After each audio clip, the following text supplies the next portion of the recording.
सचिनच्या गोड बोलण्यात अस्मिता अडकली आहे पुन्हा एकदा. श्री स्वामी समर्थ प्रेक्षकांनो, आता अस्मिताने सचिन आणि साक्षीला एकत्र बघितल्यापासून तिची तब्येत बिघडलेली असते.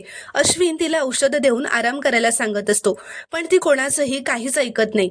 तिने हट्ट धरलेला असतो की ती सचिनला शोधायला दिल्लीला जाणारच, कारण तिला सचिनच्या हॉटेलचा पत्ता माहीत असतो. इथे हा फ्रॉड सचिन साक्षीच्या घरी असतो व विचार करत असतो की अस्मिता फारच बेचैन झालेली दिसते. काहीही करून तिची समजूत काढावीच लागेल, नाहीतर ती दिल्लीला जाऊन सुद्धा चेक करू शकते आणि तसं होऊन चालणार नाही, नाहीतर मी पकडला जाईन असं म्हणत आता तो अस्मिताला फोन लावतो. अस्मिता त्याच्यावर खूप चिडते.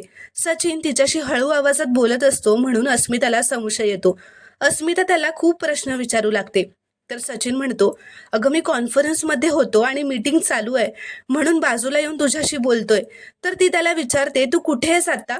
तर तो म्हणतो, मी दिल्लीलाच आहे आणि उद्या मला एका दिवसाची सुट्टी आहे, तर मी तुला भेटायला येतोय. तर आता अस्मिता तो येतोय हे ऐकूनच खूप खुश होते व तिचा राग लगेच पिघळतो.